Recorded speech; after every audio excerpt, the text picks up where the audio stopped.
கூடவே அவங்களுடைய 2000 கோடி சொத்தையும் ப்ராப்பர்ட்டியும் இவங்க எடுத்துட்டாங்க. அது பெரிய வழக்காய் இடி கொண்டு வந்திருக்கு. இவர் மேலே வழக்கு இருக்கு. அந்த மாதிரி இருக்கும்போது என்னுடைய மச்சான் வடேதராவை நான் காப்பாற்றுவேன் சார். காப்பாற்ற நீங்க காப்பாற்ற வேண்டாம் சார். வடேதரா மேல வழக்கே இல்லை என்றால் சார் இடி மீது விமர்சனம் வச்சு என்ன விமர்சனம் வைப்பீங்க சார்? அதிகபட்சம் பிஜேபி சொல்லி தான் இடி பண்றாங்கன்னு. காங்கிரஸ் நீங்க 70 வருஷம் இருந்தீங்க, நடுவில் கொஞ்சம் பிரேக்கப் பீரியட்லாம் இருந்தது. நீங்க அப்படிதான் பண்ணீங்களா? பீகார்ல மகாராஷ்டிரால எங்களை ஏமாத்தி விட்டார்கள். என்ன ஏமாத்தினாங்க? இல்ல எலெக்ஷன் கமிஷன் ஏமாத்திட்டாங்க. நீங்க அப்ப தெலுங்கானால 22 லட்சம் ஓட்டர் ரிமூவ் பண்ணீங்களே, பரவாயில்லையா? கரெக்டா? கர்நாடகால ஜெயிச்சீங்களே, கரெக்டா? சோ அதனால ராகுல் காந்தி சொல்றத உள்துறை அமைச்சர் சொல்றார் 37,000 கோடி இருக்குன்னு. அந்த மாதிரி இருந்ததுனால் இது எங்க போறது? டாஸ்மாக் ஆர்கனைசேஷன்ல யார் இன்வால்வ், எவ்வளவு கோடி இன்வால்வ், இதோட மணி லாண்டரிங் பிசினஸ் எந்த அளவுக்கு டீப்பா உள்ள போகணும் சார். ட்ரையல்ஸ் உள்ள போகும். உள்ள போகும்போது யார் இருக்காங்க? அரசியல் தலைவர்கள், மிகப்பெரிய அரசியல் தலைவர்கள் இருக்கு. சுப்ரீம் கோர்ட் வெக்கேஷன் முடிஞ்சதுக்கு அப்புறம் டாஸ்மாக் சுப்ரீம் கோர்ட் நீங்க இடி ரைடுக்கு போங்க தமிழ்நாட்டில் அப்படின்னு சொன்னாங்கன்னா இதனுடைய இதுவும் எந்த அளவுக்கு யாரு எவ்வளவு பெரிய லீடரா இருக்கட்டும்.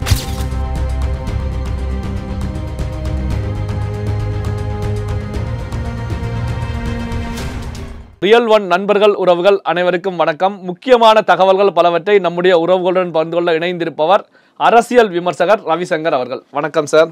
வணக்கம். வணக்கம். இப்போ காங்கிரஸ் கட்சியுடைய ராகுல் காந்தி அவர்கள் ஒரு முக்கியமான தகவலை முன் வச்சிருக்காங்க. என்னுடைய மச்சான் ராபர்ட் வதேரா அவர்கள் 10 ஆண்டுகளாக தொடர்ச்சியாக மத்திய பாஜக அரசால வேட்டையாடப்பட்டு கொண்டிருக்கிறார். பொய்யான வழக்குகள் எல்லாம் அவர் மீது புனியப்படுகிறது.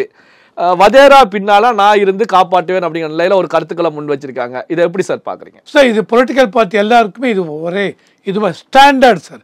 எனிதிங் அவங்கள against of the political vendetta, that is a point. Political vendetta, political வெண்டட்டான்னு சொல்லுங்க, இதுன்னு சொல்லுங்க. 3வது வருஷம் 2, 5, 10 வருஷம் போச்சு. திரும்பி 11வது வருஷமும் மக்கள் என்ன பண்ணாங்க? மோடி வேணும்னு தேர்ந்தெடுத்தாங்க. அந்த அளவுக்கு பிஜேபி அரசாங்கத்து மேலே நம்பிக்கை இருக்கிறது. சரி, இப்போ இடி உள்ள வராங்க, இதுவும் வராங்க. டெல்லியில் லிக்கர் ஸ்கேம் வந்தது. அரவிந்த் கெஜ்ரிவால், மணிஷ் சிசோதியா, அந்த சத்யேந்திர ஜெயின் அவங்க எல்லாரையும் பிடிச்சி உள்ளே போட்டாங்க. தெலுங்கானா கேசி ராவுடைய அந்த சந்திரசேகருடைய டாட்டர் கவிதா அவங்களையும் பிடிச்சி உள்ளே போட்டாங்க. சுப்ரீம் கோர்ட் அப்புறம் உள்ளே வந்து எவ்வளோ வருஷத்து இது நீடிக்கும், அதனால் 5 மாதம் எல்லாரையும் வெளியில் அனுப்பிச்சிட்டாங்க. ஏன்னால் fail is a rule, jail is only exception அப்படின்னாங்க. ஸோ இப்போ ராகுல் காந்தி சொல்கிறாரு அவருடைய மச்சானுக்கு அகேன்ஸ்டாக என்ன சார் கேஸு? ஹரியானா குரேகாமில் ஒரு பர்டிகுலர் இதில் 7,500 கோடிக்கு என்னமோ ஹைவேஸ் இதில் லேண்டை வாங்கி ஏக்கர்ஸ் கணக்கில் லேண்டு வாங்கி within few months or 8 to 10 months அந்த லேண்டை 58 கோடிக்கு விற்றுருக்காரு. ஸோ இதில் வந்து இவங்க என்ன சொல்கிறாங்க? டிஎல்எஃப் அவங்களுக்கு விற்றுருக்காங்க. இதில் இவங்களுக்கு தெரிஞ்சே தான் இந்த இவங்களுடைய அரசியல் இதை இன்ஃப்ளூயன்ஸை யூஸ் பண்ணி அந்த இடத்துல லேண்டு எவ்வளவு சீப்பாக வாங்க முடியுமோ அதை பொலிட்டிக்கல் பவரை இன்ஃப்ளூயன்ஸை யூஸ் பண்ணி வாங்கிட்டு வித்தின் ஃபியூ மந்த் 58 கோடிக்கு விற்றுருக்காங்க. இதுதான் இது. அதனால் இவங்க ரொம்ப நாளாக இதை ஃபாலோ பண்ணுறாங்க. நிறைய இதில் ஜுடிஷியரி இன்டர்வென்ஷன் இருக்குது. ஜுடிஷியரை பொறுத்த வரைக்கும் அவங்க so many டாக்குமெண்ட்ஸ் கேட்குறாங்க. இதெல்லாம் ஃபுல்ஃபில் பண்ணாமல் முடியலை. ராகுல் காந்தி இவர் சொல்கிறார் இல்லையா, இந்த கேஸ் எடுங்க. நம்ம எல்லாருக்குமே தெரியும் நேஷ்னல் ஹெரால்டு கேஸ். அந்த கேஸே 2012 ஓடிட்டுருக்குங்க. அந்த கேஸே இவங்க யங் ஜேர்னல்ஸ்னு ஒரு இதை ஆரம்பித்து இதில் அவங்களுக்கு இந்த நேஷ்னல் ஹெரால்டு அந்த ஏஜேஎல் இவங்களுக்கு லோன் மாதிரி கொடுத்து பணம் கொடுத்து அவங்க லோனெல்லாம் இவங்க எடுத்துட்டா மாதிரி பண்ணி கூடவே அவங்களுடைய 2000 கோடி சொத்தையும் ப்ராப்பர்ட்டியும் இவங்க எடுத்துட்டாங்க. அது பெரிய வழக்காய் இடி கொண்டு வந்திருக்கு. இவர் மேலே வழக்கு இருக்குது. அந்த மாதிரி இருக்கும்பொழுது என்னுடைய மச்சான் வடேதராவை நான் காப்பாற்றுவேன் சார். காப்பாற்ற நீங்கள் காப்பாற்ற வேண்டாம் சார். வடேதரா மேலே வழக்கே இல்லை என்றால் ஹைகோர்ட் இருக்காங்க, சுப்ரீம் கோர்ட் இருக்காங்க. எவ்வளோ கேஸில் சுப்ரீம் கோர்ட் இன்டர்வீன் பண்ணி முடியாதுன்னு சொல்லியிருக்காங்க. ஸோ இடி போடுறாங்க சார். இடியால் எஸ்டாப்ளிஷ் பண்ண முடியலை அப்படின்னா சுப்ரீம் கோர்ட் நோன்னு சொல்ல போகிறோம். இல்லையா நீங்கள் சொல்லுங்கள், வடேதராவுக்கு நோட்டீஸ் கூப்பிட்டுருப்பாங்க, இவர் போல இவர் அரெஸ்ட் பண்ண போகிறாங்க அப்படின்னா நீங்கள் உடனே கோர்ட்டில் இன்ஜெக்ஷன் வாங்குங்க, போங்க, இதெல்லாம் தப்பு, இதெல்லாம் உண்மை இல்லை, இவர் இந்த லேண்டே வாங்கவில்லை சொல்லுங்கள், ப்ரூவ் பண்ணுங்க. எதுவுமே பண்ணாமல் பொலிட்டிக்கல் வெண்டாட்டா இந்த வார்த்தையை கேட்டு மக்களுக்கும் புளித்து விட்டது. மக்களும் முழிச்சுக்க ஆரம்பிச்சிட்டாங்க. அவங்க இந்த கட்சி ஆட்சிக்கு வந்தால் இவங்க மேலே இது, அந்த கட்சி ஆட்சிக்கு வந்தால் இவங்க மேலே இது. ஆனால் ஃபைனலாக பார்த்தீங்கன்னு வச்சுங்க, அவதிப்பட போகிறது நீங்களும் நானும் தான். நம்ம மேலே ஒரு சின்ன கேஸ் இருந்தாலும் உள்ளத்துக்கு போட்டுருவாங்க, வெளியில் வரத்துக்குள்ளே போருன்னு ஆகிடும். ஆனால் தலைவர்கள் கோர்ட்டு இருக்குது, அவங்க சொல்லுவாங்க bail is the rule, jail is only எக்ஸப்ஷன்றாங்க.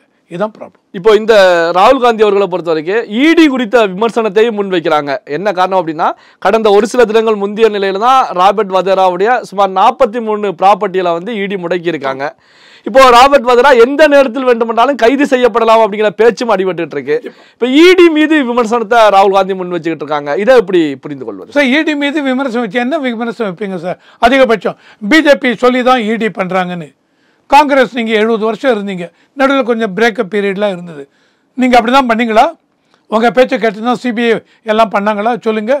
இல்லை நாங்கள் சுத்தமாக க்ளீனாக இருந்தோம். அது பிஜேபி அதான் சொல்லுவாங்க. பிஜேபியை கேட்டு தான் இடி பண்ணுறாங்கன்னா ப்ரூவ் பண்ணுங்க, கோர்ட்டுக்கு போங்க. இந்த விஷயம் இடி எடுத்திருக்காங்க, இதுக்கு பிஜேபி அவங்க சொல்லியிருக்காங்க, ஃபோனில் பேசியிருக்காங்க, மெசேஜ் அனுப்பிச்சிருக்காங்க, இதான் டாக்குமெண்ட்ஸ் கொடுக்க முடியுமா? எல்லாம் பேச்சு தான், அவ்வளோதான். ஸோ இது எல்லாமே இவங்க சொல்கிறது இடி மத்திய ஆளும் அரசாங்கம், இது பிஜேபி ஆகட்டும் காங்கிரஸ் ஆகட்டும், அவங்களுடைய கைப்பாவை. இவங்க சிஏஜி அவங்களுடைய கைப்பாவை, எல்லாம் இப்படி எலெக்ஷன் கமிஷனர் அவங்க கைப்பாவை. இன்னும் நீங்கள் எலெக்ஷன் கமிஷனர் இருக்கும்போது ஒரே ஒருத்தர் இருந்தார், டிஎன் சேஷன். அதுக்கு முன்னாடி ஒரே எலெக்ஷன் கமிஷனர். நீங்கள் எலெக்ஷனில் கண்டக்ட் பண்ணீங்க, ரொம்ப ஃபேராக போச்சா? சொல்லுங்கள். ஃபேராக போச்சுனால் இப்போ 3 பேர் இருக்காங்க. ஒருத்தர் இவர் ஆப்போசிஷன் லீடர், ஒருத்தர் பிரைம் மினிஸ்டர், ஒருத்தர் கேபினெட் மினிஸ்டர். என்ன பிரச்சனை உங்களுக்கு? எதுக்கு சார் ஜுடிஷியரி சீஃப் ஜஸ்டிஸ் ஏன் உள்ளே வரணும்? அப்போ 2022 ஒரு பெக்யூலியர் இதில் சிஜிஐ சொன்னார் நாங்கள் இருப்போம்னு. அதுக்கப்புறம் எப்போ என்ன சொன்னார்னால் டெம்பரவரியாக இருப்போம், நீங்கள் பார்லிமெண்ட்டில் ரூலை பாஸ் பண்ணுங்கள். பார்லிமெண்ட்டில் பில்லை பாஸ் பண்ணாங்க, கொண்டு வந்துட்டு இதான்னு சொல்லிட்டாங்க. இதை நான் ஒத்துக்க மாட்டேன். வை? நீங்கள் இப்போ 2024 எலெக்ஷனில் 100 சீட் ஜெயிச்சிங்களா? 232 சீட்டாக ஜெயிச்சிங்களா இந்திய கூட்டணி? அப்போ இவங்க 3 பேர் இருந்து தானே எலெக்ஷன் கமிஷன் டிசைட் பண்ணாங்க. ஃபேராக நடந்ததா இல்லையா? இல்லை, அது ஃபேராக நடந்தது. ஸோ நீங்கள் ஜெயிச்சிங்க, ஃபேராக நடந்தது. நீங்கள் தோத்துட்டீங்கன்னா ஃபேராக இல்லை. பீகாரில் மகாராஷ்டிராவில் எங்களை ஏமாற்றி விட்டார்கள். என்ன ஏமாற்றினாங்க? இல்லை, எலெக்ஷன் கமிஷன் ஏமாற்றிட்டாங்க. நீங்கள் இப்போ தெலுங்கானாவில் 22 லட்சம் ஓட்டர் ரிமூவ் பண்ணிங்களே, பரவாயில்லையா? கரெக்டாக. கர்நாடகாவில் ஜெயிச்சிங்களே, கரெக்டாக. ஸோ அதனால் ராகுல் காந்தி சொல்கிறத அப்படியே நான் எடுத்துக்க மாட்டேன் சார். இவங்க இடி இவங்களுடைய பிஜேபியை சேர்ந்து சார்ந்து செயல்படுறாங்க. இல்லை, அந்த மாதிரி இருந்தாங்கன்னா கோர்ட்டுக்கு போங்க, கோர்ட்டில் போய் சொல்லுங்கள். உங்களுடைய மச்சான் மேலே, வடேதரா மேலே எந்த விதத்திலையும் குற்றமே இல்லை. அவர் இவ்வளோ ப்ராப்பர்ட்டி இவங்க சொல்கிறாங்க, இந்த ப்ராப்பர்ட்டியெல்லாம் இந்த மாதிரி சோர்ஸ் ஆஃப் இன்கம் மூலம்தான் அவர் வாங்கியிருக்கார். இதில் எந்த விதத்திலையும் மணி லாண்ட்ரிங் இன்வால்வ் ஆகவில்லை அப்படின்னு நீங்கள் சொல்லுங்கள். கோர்ட்டுக்கு போங்க, நீங்களும் கோர்ட்டில் உங்களை இம்ப்ளைட் பண்ணிக்கங்க. That is my point. Sir, இப்போ சத்தீஸ்கர் மாநில முன்னாள் முதலமைச்சர் பூபேஷ் பகலே அவருடைய மகன் சைதன்யா பகலே வந்து மதுபான ஊழல் வழக்கில் கைது செய்யப்பட்டிருக்காங்க. அமலாக்கத்துறை கைது செய்திருக்காங்க. ஸோ இதை எப்படி பார்க்குறீங்க? இந்த கைதை பார்க்கும்போது தான் இப்போ தமிழ்நாட்டிலையும் டாஸ்மாக் அப்படிங்கிற விஷயத்தை பொறுத்த வரைக்கும் நமக்கு தெரியும் எந்த அளவுக்கு ஈடி இறங்கினாங்க, எத்தனை பேர் நம்ம நாட்டை விட்டு தப்பிச்சு போனாங்க. ஸோ அப்போ தமிழ்நாட்டில் அடுத்த கட்ட ஈடியுடைய செயல்பாடு எப்படி இருக்கும் அப்படின்னு பிரீஃபா? சார், சுப்ரீம் கோர்ட் இப்போ இந்த வெக்கேஷன் முடிஞ்சதுக்கப்புறம் தான் இந்த தமிழ்நாடு இது எடுக்க போகிறேன். நாங்கள் நடந்த டாஸ்மாக் ஸ்கேமை பொறுத்த வரைக்கும் நம்ம எல்லாருக்குமே தெரியும், தமிழ்நாட்டில் பண்ணிட்டு இருந்தாங்க. உடனே ஹைகோர்ட்லேருந்து 2 ஜட்ஜு வந்து அதை ஸ்டாப் பண்ணாங்க, டாஸ்மாக் இதை. தென் அதை சுருக்கமாக முடிச்சிடுறேன், அந்த ஸ்டாப் பண்ணாங்க. அப்புறம் மார்ச் 25 2025 அடுத்த இயரிங் அடுத்த இயரிங் வரும்பொழுது எக்காரணத்தை கொண்டோ அந்த 2 ஜட்ஜும் ரெக்யூஸ் பண்ணிட்டாங்க, நாங்கள் இந்த கேஸில் ஃபர்தராக இல்லைன்னு. அப்புறம் SM சுப்பிரமணியன், ஜெகதீசன் 2 பேரும் இந்த கேஸை எடுத்தாங்க. ஏப்ரல் 9 வாக்கில் அவங்க சொன்னாங்க நாங்கள் ஜட்ஜ்மெண்ட் கொடுப்போம் அப்படி இப்படின்னாங்க. உடனே இவங்க என்ன பண்ணாங்க, சுப்ரீம் கோர்ட்டுக்கு ஓடினாங்க. சுப்ரீம் கோர்ட் ஓடி போய் தமிழ்நாடு அரசாங்கம் அண்ட் டாஸ்மாக் ஆர்கனைசேஷன் இந்த கேஸை சென்னை ஹைகோர்ட்லேருந்து எங்களுக்கு வேறு கோர்ட்டுக்கு மாற்றினாங்க. ஏன்னு சொன்னீங்க? அப்போயே உங்களுக்கு மனசில் ஒரு கலக்கம் இருக்கிறது, ஏதோ கலக்கம். தமிழ்நாட்டை விட்டு இந்த கேஸை மாற்றுங்கன்னு நீங்கள் சொன்னீங்க. சரி, மாற்ற அவங்க சுப்ரீம் கோர்ட் முடியாதுன்ட்டாங்க, இங்கேயே பண்ணுனாங்க. நடுவில் மறுபடியும் சுப்ரீம் கோர்ட் அப்புறம் என்ன பண்ணாங்க, இல்லை டாஸ்மாக் இதை பொறுத்த வரைக்கும் ஆஸ் ஆர்கனைசேஷன் நீங்கள் எப்படி அதை ரைட் பண்ணுறீங்க அப்படின்னு சொல்லிட்டு இது பண்ணாங்க, பிளாக் பண்ணாங்க. பண்ணிவிட்டு வெக்கேஷன் இது முடிஞ்சதுக்கப்புறம் இந்த கேஸ் எடுத்துக்க போகிறோம் அப்படின்னாங்க. இந்த வெக்கேஷன் எடுத்ததுக்கப்புறம் தான் டாஸ்மாக் மேலே ஆஸ் அ ஆர்கனைசேஷன், இண்டிவிஜுவல்ஸ் மேலே, அவங்க மேனேஜர் இவங்க மேலாம் நீங்கள் இது ரைட் பண்ணுறீங்க. ஆனால் ஆஸ் ஆர்கனைசேஷன் ரைட் பண்ணும்பொழுது பண்ணலாமா வேண்டாமா, வெக்கேஷன் முடிஞ்சதுக்கப்புறம் சொல்கிறேன் நாங்கள். ஆனால் இடி சொல்லிருக்கிறது 1000 கோடி ஊழல் அப்படின்னு. மற்ற இவங்களாம் சொல்கிறது இல்லை. அமித்ஷா உள்துறை அமைச்சர் சொல்கிறார் 37,000 கோடி இருக்குன்னு. அந்த மாதிரி இருந்ததுனால் இது எங்கே போகிறது? டாஸ்மாக் ஆர்கனைசேஷனில் யார் யார் இன்வால்வ், எவ்வளோ கோடி இன்வால்வ், இதோட மணி லாண்ட்ரிங் பிஸ்னஸ் எந்த அளவுக்கு டீப்பாக உள்ளே போகணும் சார். ட்ரையல்ஸ் உள்ளே போகும். உள்ளே போகும்போது யார் இருக்காங்க? அரசியல் தலைவர்கள், மிகப்பெரிய அரசியல் தலைவர்கள் இருக்கட்டும், அவங்க லெவலில் எங்கே போகிறதோ அங்கே போய் முடியறச்சா அவங்க மேலேயும் ஆக்ஷன் எடுப்பாங்க. இதில் எந்த விதத்தையும் இது இல்லை. பெகல் சத்தீஸ்கர் சிஎம்மாக இருக்கிறச்ச அந்த எலெக்ஷன் 2024க்கு முன்னாடி அவங்க ஸ்டேட் எலெக்ஷன் அவங்க தான் ஜெயிக்க போகிறாங்க, காங்கிரஸ் தான் ஜெயிக்க போகிறான்னாங்க. ஆனால் பெகல் மேலே அப்போ ஒரு பெரிய ஒரு it's not a lottery, some other இது மணி இது, அதில் மேலே ஒரு பெரிய ஊழல் வந்து இவர் மேலே அந்த அளவுக்கு இது இடி ரைட் பண்ணி எலெக்ஷன் கம்ப்ளீட்டாக மாறி போயிட்டு அரௌண்ட் 59-60 சீட்ஸ் அவுட் ஆஃப் 90 சத்தீஸ்கரில் பிஜேபி ஜெயித்தாங்க. இப்போ இந்த லிக்வர் ஸ்கேம் 2,500-700 கோடிக்கு மேலே இந்த லிக்வர் ஸ்கேம் மெயினாக அவருடைய சன் சைத்தன்யா இவர் பாகேல் அவர் வந்து இன்வால்வ்டுன்னு. இவரும் அவங்க அப்பா 2 பேரும் ஒரே இதில் தான் வீட்டில் இருக்காங்க. அந்த வீட்டை ரைடு பண்ணிருக்காங்க. ரைடு பண்ணி இவர் அழைச்சிட்டு போய் ஃபர்தராக கொஸ்டின் பண்ணிருக்காங்க.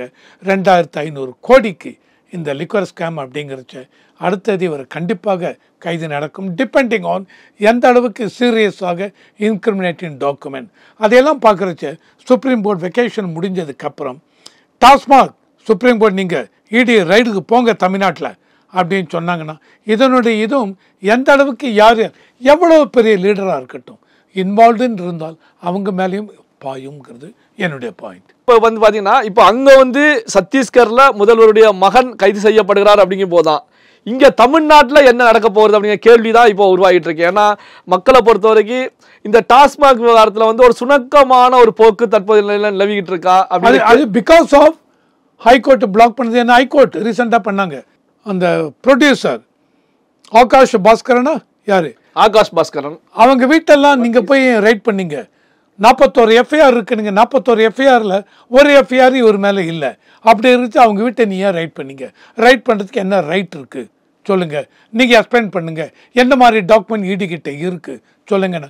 உடனே இடி வந்து இல்லை இப்போதைக்கு நாங்கள் ரைட் பண்ணவில்லை நாங்கள். இப்போ மறுபடியும் இடி டாக்குமெண்ட்ஸ் வச்சு போகிறாங்க. ஸோ டாக்குமெண்ட்ஸ் கொண்டு போய் கொடுத்து தான் இது பண்ணணும். இதுதான் சுணக்கம்.